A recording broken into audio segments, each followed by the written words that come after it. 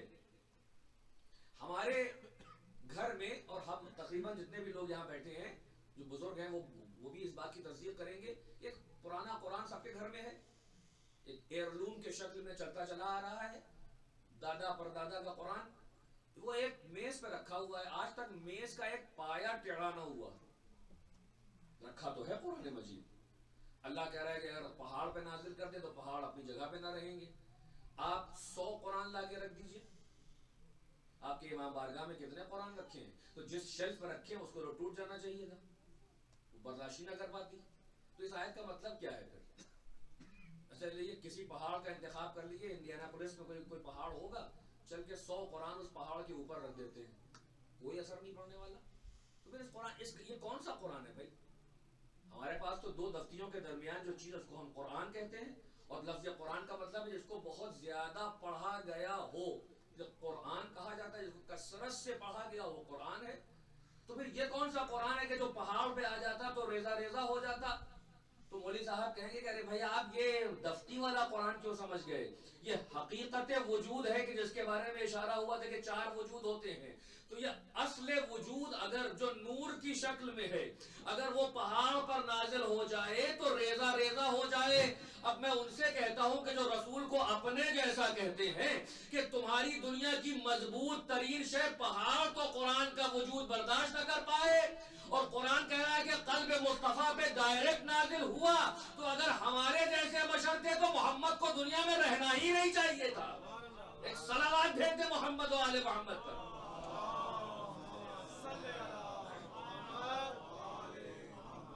کیا عظمت ہے قلب مصطفیٰ کی کہ ڈائریکٹ ہاٹ لائن سے کنیکٹ ہیں, سیدھا قرآن مجید اصل صورت میں قلب مصطفیٰ پر آ رہا ہے اور کوئی اثر نہیں ہوتا ہے. یعنی یہ وہ انسان ہے کہ جو انسان کامل ہے اس کائنات میں, وہ ہم جیسا نہیں ہے کہ جہاں اگر ذرا سی آیتیں آ جائیں تو ہڑبڑانے لگتے ہیں لوگ. جہاں پہاڑ نہ کھڑا ہو پائے وہاں محمد کے قدم مستقیم رہتے ہیں نزول قرآن میں. اسے محمد کہا جاتا ہے جو کتاب الہی کو اپنے اوپر لے لے. تو جو ایک مرتبہ پوری کی پوری حقیقت نازل ہوئی اسے قرآن نے کہا انا انزلناہ فی لیلۃ القدر. اب آپ بتائیے کہ جو ایک مرتبہ قرآن نازل ہوا اس کے بعد اب دوبارہ نہیں نازل ہونے والا پورا قرآن. اب یہیں سے دھیرے دھیرے 23 سال میں 1 1 2 2 3 3 آیات نازل ہوتی رہیں گی اور سنائی جاتی رہیں گی, اور رسول اللہ کے پاس مکمل قرآن موجود ہے, یا ان کے سینوں میں ہے کہ جو ہم شریک نور مصطفیٰ ہیں. بل ہوا آیات بینات فی صدور الذین اوتوا العلم. آیت آگے بڑھی تو یہ ایک مرتبہ ہی نازل ہوا ہے, 2 مرتبہ نہیں ہوا ہے. اور یہ لیلۃ القدر کی عظمت کیا ہے؟ جس میں قرآن نازل ہو جائے وہ لیل کتنی مبارک اور معظم ہو جاتی ہے کہ اللہ پھر قصیدہ پڑھ رہا ہے کہ لیلۃ القدر خیر من الف شہر. ایک رات کے جس میں قرآن نازل ہو جائے وہ 1000 مہینوں سے افضل ہے. تفسیر باطنی میں امام سے پوچھا گیا کہ مولا اس کا کیا مطلب ہے؟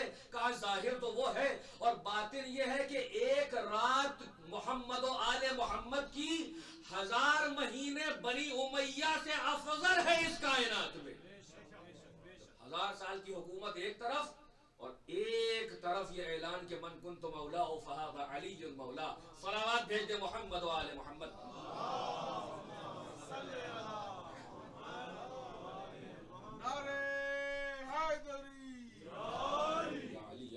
تو آپ دیکھا کہ یہ ایک مرتبہ پورا کا پورا قرآن نازل ہوا قلب مصطفیٰ پر, اور وہ رات کتنی مبارک ہو گئی کہ جس میں یہ قرآن نازل ہوا.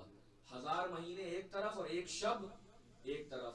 اب یہ تو اللہ نے کہا کہ انا انزلنا کا صیغہ ایک بار نازل ہوا, لیکن یہی صیغہ عربی گرامر کے لحاظ سے اب وہ لوگ جو قرآن کی تلاوت کرتے ہیں بہت شوق ہے, بڑا غرہ ہے کہ ہم ہی اہل قرآن ہیں.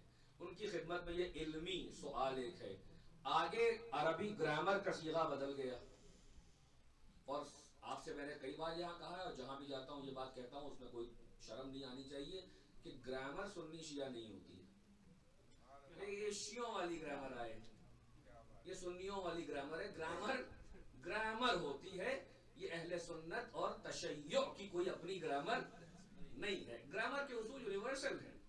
اب آپ جو بھی لوگ یہاں پہ عرب موجود ہیں ان سے جا کے پوچھیے کہ صیغہ جب بدل رہا ہے تو اب اس کا کیا مطلب ہے.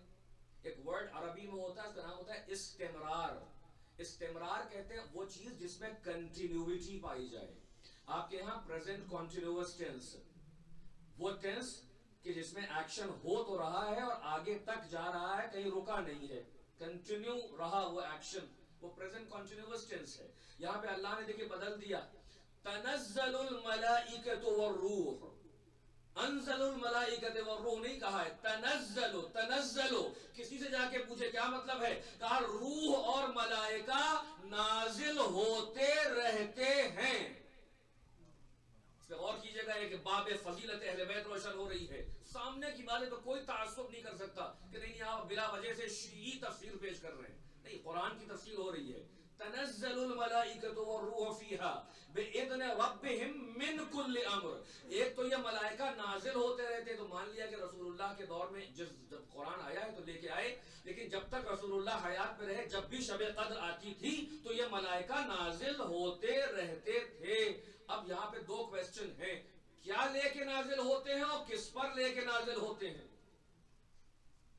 آیت کیا کہہ رہی ہے، تنزل الملائکۃ والروح، نازل ہوتے رہتے ہیں ملائکہ اور روح. کیا؟ اپنے رب کے اذن سے، من کل امر. جتنے بھی احکامات خدا ہیں، جتنی بھی اللہ نے اس سال میں جو بھی ارادے کیے ہیں، سب کو لے کے نازل ہوتے رہتے ہیں. سوال یہ ہے کہ بعد مصطفیٰ یہ ملائکہ کس پر نازل ہوتے ہیں، آپ نام لے لیجئے. آج کورٹ آپ کے، بال آپ کے کورٹ میں ہے، ذرا آپ ہی بتا دیجئے کہ رسول اللہ کے بعد کس پر نازل ہوتے ہیں. اس لیے کہ قرآن تو کہہ رہا ہے کہ نازل ہوتے رہتے ہیں، کبھی رکے نہیں ہیں. اور شب قدر ہر سال آتی ہے، تو رسول اللہ جب دنیا سے چلے گئے اور شب قدر آئی تو ملائکہ گئے کہاں؟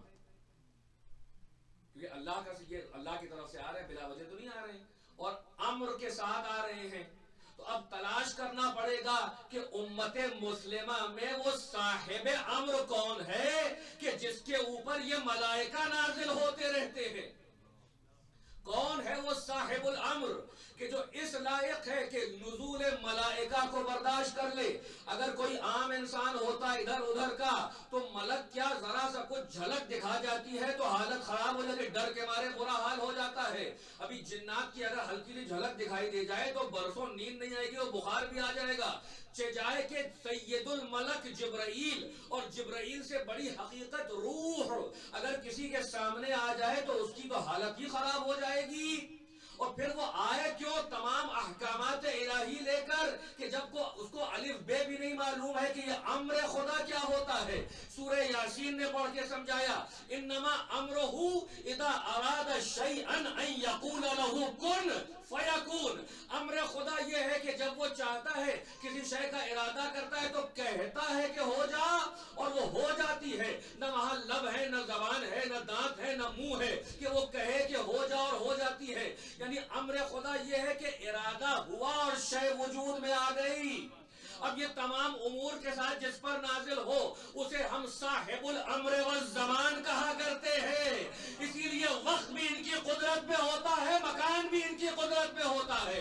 یہ نہ دیکھو کہ 40 ہی نے علی کو بلایا تو ایک وقت میں دکھائی دیے، 40,000 بھی بلاتے تو علی ہر جگہ موجود ہوتے. ایک صلوات بھیج دے محمد و آل محمد.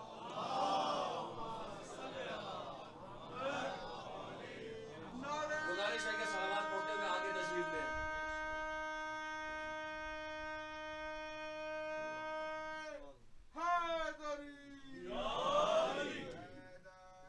محمد وآل محمد صلوات.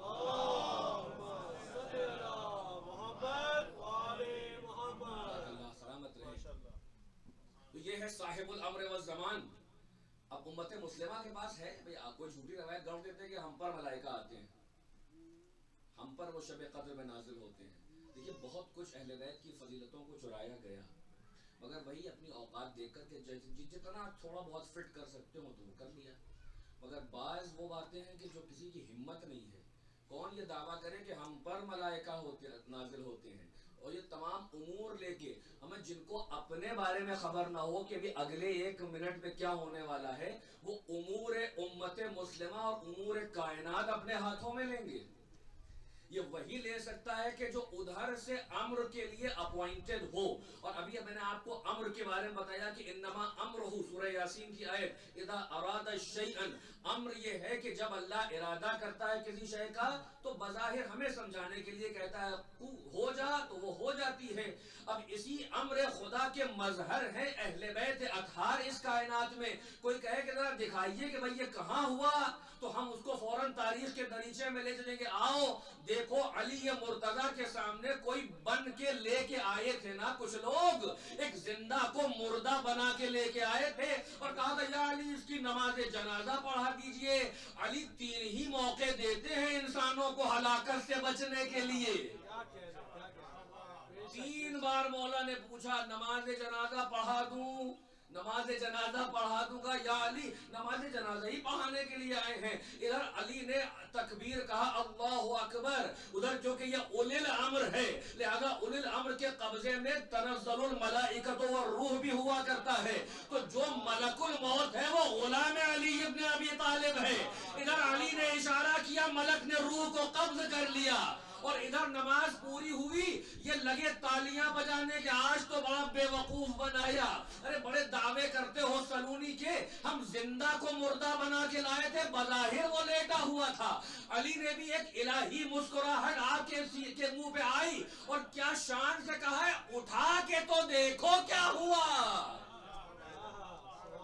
کیا عجب شان سے علی مسکرائے ہیں کہ دیکھو بندے خدا نما ہوں اس کائنات میں. میرے فضائل پر اس کا دھوکہ ہونے لگتا ہے، مگر وہ اور کم ظرف ہوں گے کہ جہاں فری آف کاسٹ خدائی ملے تو اپنے کو انا رب کہنے لگے.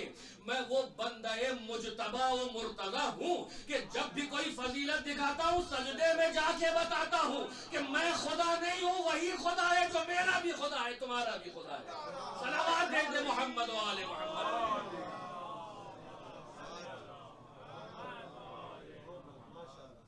ممکن ہے کوئی صاحب یہ کہہ سکتے ہیں کہ اچھا ٹھیک ہے بھیا لہ گئی ایک بار، ہماری الہ آبادی زبان میں کہتے ہیں لہ گئی، یعنی ایک بار تکا لگ گیا بائی چانس. تو ہو سکتا ہے حضرت علی نماز پڑھائی اور اس کو موت آ رہی ہو، آ گئی موت ان کی. سوال یہ ہے کہ ٹھیک ہے مان لیا بھائی اعتراض ہوئے ہیں نا، یہ فضیلت علی جلدی سے ہضم نہیں ہوتی ہے جب تک کہ نسل پاک نہ ہو. ہضم ہی نہیں ہوتی ہے، آدمی وامٹ کر دیتا ہے، الٹ دیتا ہے.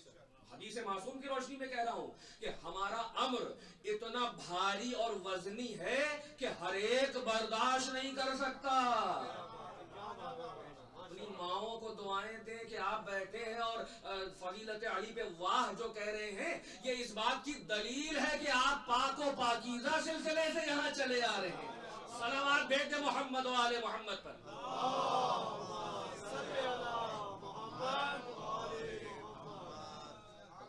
تو کوئی کہتا ہے کہ ایک بار تکا لگ گیا، آپ نے اللہ اکبر کہا، اسی وقت اللہ نے جو ہے وہ اسی وقت کا طے تھا کہ اس کو مرنا تھا. آپ کی کیا فضیلت ہے؟ اسی لیے علی نے کہا کہ اب لو بھائی، اب وہ جس عورت کو کا بیٹا لے کے آئے تھے، روایت کہتی ہے اس نے ان کی داڑھی پکڑ کے وہ لٹک گئی کہ کمبختوں میرا بیٹا واپس کرو. پیسہ الگ ہے، میری اکلوتی اولاد تم نے کھو دیا. پھر آئی مولا کے پاس کہ سرکار میں گنہگار نہیں ہوں، یہ لوگ مجھے بہلا پھسلا کے لائے تھے کہ پتہ نہیں کیا کریں، مجھے خبر نہیں تھی. اے سرکار، اے علی، اے مولا، آپ تو اولی الامر ہیں. جب آپ کی تکبیر پہ یہ زندہ مردہ ہو سکتا ہے تو دوسری تکبیر پہ مردہ زندہ بھی ہو سکتا ہے. کوئی اور ہوتا تو پسینے چھوٹ جاتے اگر تکے والا ہوتا کہ بھیا ہم کو خود ہی نہیں معلوم تھا گر. لیکن یہ علی ابن ابی طالب ہے جو امر الہی کا مظہر ہے، وہ کہتے ہیں اور ہو جاتے ہیں، امر الہی کو لیے ہوئے ہیں. بس فوراً تکبیر بلند کی اور روایت کہتی ہے ملک الموت کو حکم دیا کہ میں تیرا امام ہوں، جو روح لے کے گیا تھا واپس اس میں داخل کر دے. صلوات بھیج دے محمد و آل محمد.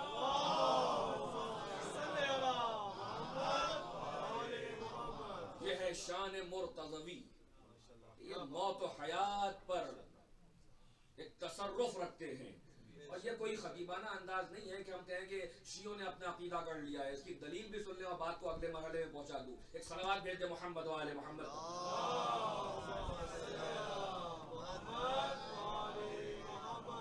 سورہ ملک آپ لوگ ماشاءاللہ اکثر لوگ پڑھتے ہیں, بزرگ پڑھتے ہیں. تبارک الذی بیدہ الملک وہو علی کل شیء قدیر. دیکھیے دلیل کہ یہ کیوں موت و حیات پر حکومت رکھتے ہیں. الذی خلق الموت والحیات لیبلوکم ایکم احسن عملا. کیا خوبصورت آیت ہے. متبرک ہے وہ ذات جس کے قبضہ قدرت میں ملک ہے. بیدہ الملک, اللہ کے قبضہ قدرت میں الملک ہے. تو یہی اب پہلی تو یہی دیکھیے فضیلت کی آیت آ گئی. ید اللہ کائنات میں کون ہے؟ اللہ کہہ رہا ہے کہ پاک ہے وہ پروردگار متبرک کہ جس کے قبضہ قدرت میں ملک ہے. اللہ میاں کے تو ہاتھ نہیں ہوتے ہیں نا, لیکن اپنے لیے ید کا لفظ استعمال کیا ہے. تو جب اللہ اپنے لیے استعمال کرتا ہے تو مظہر کائنات میں بنا دیتا ہے کہ دیکھو ہم تک ہمارا ہاتھ نہ تلاش کرنا, بلکہ اس کو دیکھنا کہ جو حالت رکوع میں زکوٰۃ دیتا ہوا نظر آئے. اور اللہ کہتا ہے کہ یہی وہ ولی ہے کہ جو حالت رکوع میں زکوٰۃ دیتا ہے. تو جس کے قبضہ قدرت میں ملک ہو, یعنی پوری کائنات جس کی مٹھی میں ہو, پروردگار وہ ہے. اور اس کی اس طاقت کا مظہر اللہ نے اپنے ید کو بنا, ید اللہ جس کو کہا گیا. اگلی آیت الذی خلق الموت والحیات, وہ پروردگار وہ ہے کہ جس نے موت کو بھی پیدا کیا اور حیات کو بھی پیدا کیا. اب وقت نہیں ہے اس کو ایکسپلین کرنے کا کہ موت بھی مخلوق کا نام ہے, حیات بھی مخلوق کا نام ہے. اب اس کو حدیث سے تطبیق دے لیجئے. اللہ کہہ رہا ہے کہ موت بھی ہم نے پیدا کی, حیات بھی ہم نے پیدا کی. اور دوسری طرف حدیث قدسی ہے کہ اول ما خلق اللہ نوری, سب سے پہلے اللہ نے میرا نور پیدا کیا. تو یا تو موت و حیات کو اول مخلوق مانیے یا محمد کو اول مخلوق مانیے. جب محمد اول مخلوق تو اب محمد کی حیات بھی الگ ہے, موت بھی الگ ہے, وہ ہم جیسی نہیں ہو سکتی ہے. لہذا جو اول مخلوق ہوگا وہ اپنے بعد والے ہر ایک پر حکومت اور اقتدار رکھے گا باذن اللہ. اسی لیے محمد و آل محمد موت و حیات سے پہلے وجود میں آئے ہیں, بعد میں موت و حیات وجود میں آئی ہے. اسی لیے زندے کو حکم دیتے ہیں مردہ ہو جاتا ہے اور مردہ زندہ ہو جاتا ہے, کیونکہ موت و حیات ان کی مطیع ہے. اس لیے صلوات بھیج دے محمد و آل محمد پر.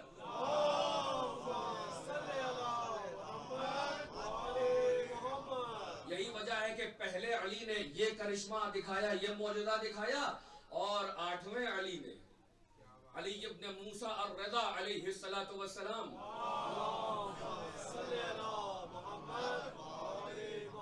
مشہور واقعہ آپ نے سنا ہے بطور دلیل شیر قالین. بادشاہ سلامت بھی یہ سمجھتے تھے کہ مطلب جانتے سب کچھ تھے مگر بے عزتی کا شوق بھی تھا نا. آپ نے جملے کا مزہ نہیں لیا.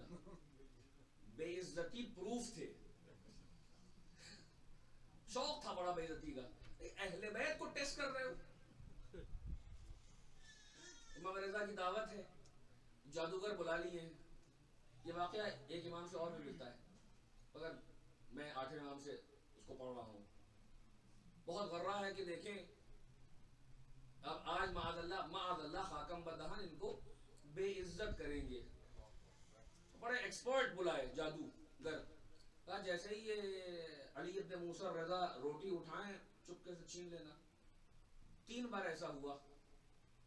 وہ مولا نیوالا اٹھاتے ہیں اور وہ کچھ چھو سے کرتا ہے, وہ نیوالا گر جاتا ہے ہاتھ سے. کیا ظرف اہل بیت ہے, ان کی کیا حیثیت ہے. یہ تو چیٹی سے بدتر, ان کی اوقات کیا ہے. ان کو منہ لگائیں اہل بیت. اہل بیت نے جادوگر کو کچھ نہیں کہا, کہا وہ پٹھو ہے, وہ سٹوج ہے, وہ بکا ہوا ہے. شیر قالین سامنے تھا, کہا کیا دیکھتا ہے, اٹھ کے نگل جائے ان کو. اب آپ اس جگہ پہ کسی اور خلیفہ کو لے کے آئیے, اوقات ہے, کہو کہ لوگ کہیں گے پاگل ہو گئے کیا, مینٹل اسائلم میں جاؤ. تصویر ہے بھائی, تصویر کو حکم دے رہا ہو, دیکھ کیا ہے, کھا جا. ادھر صاحب اولی الامر نے